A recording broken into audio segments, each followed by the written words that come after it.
Assalamu алейкум достор. Бүгүн биз сиздер менен баклажан менен рулет жасайбыз. Эң алгач биз баклажаныбызды таза жууп, андан соң ичке кесип алабыз. Бул жерде сөз түрдө биздин болушунча ичке кесип алышыбыз керек. Андан соң бизге суу керектелет.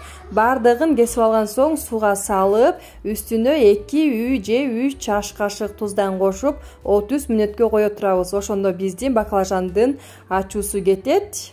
Андан соң 30 мүнөт өткөн соң биз баклажаныбызды кургатып алышыбыз керек. Бул жерде каалагандай жол менен кургатсаңыздар болот. Салфетка менен же болбосо майлык менен да кургатсаңыздар болот. Бул жерде мен майлык менен кургатып алдым.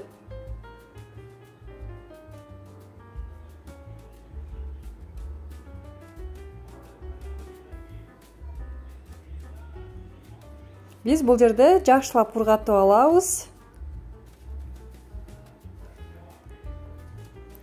Андан соң бизге 3 жумуртка керектелет. 3 жумуртканы чагып, андан соң жакшылап аралаштырып алабыз.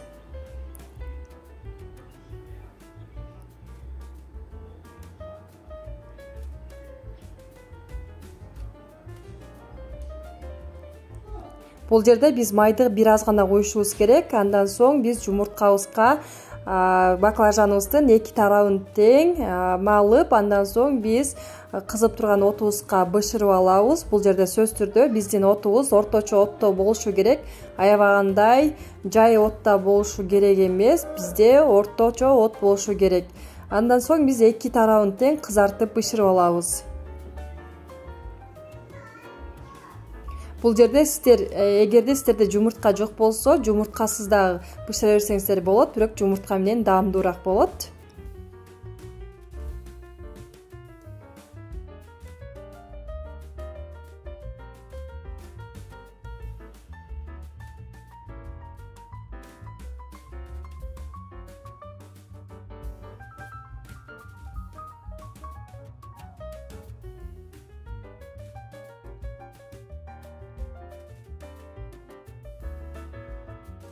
Биз бул жерде сөз түрдө салфетка менен майларын сиңирип алабыз. Ошондо биздин баклажандын майлары сонун болуп сиңип калат. Андан соң биз ички начинкасын дайындайбыз. Начинка үчүн бизге майонез, помидор, чеснок жана укроп керектелет. Биз эң алгач укропту майда кылып туурап алабыз.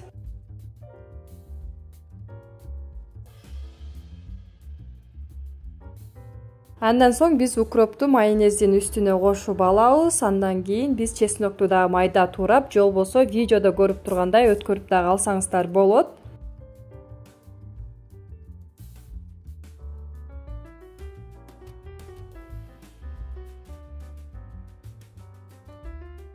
Баарын жакшылап аралаштырып алабыз. Андан кийин биз помидорубузду дагы майда кылып туурап алабыз.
Чындыгында даам аябагандай сонун болду. Сөз түрдө сиздер да жасап көрүңүздөр. Эгерде жаккан болсо, досторуңуздар менен бөлүшкөндү, каналыма катталганды, лайк басканды, комментарий жазганды унутпаңыздар.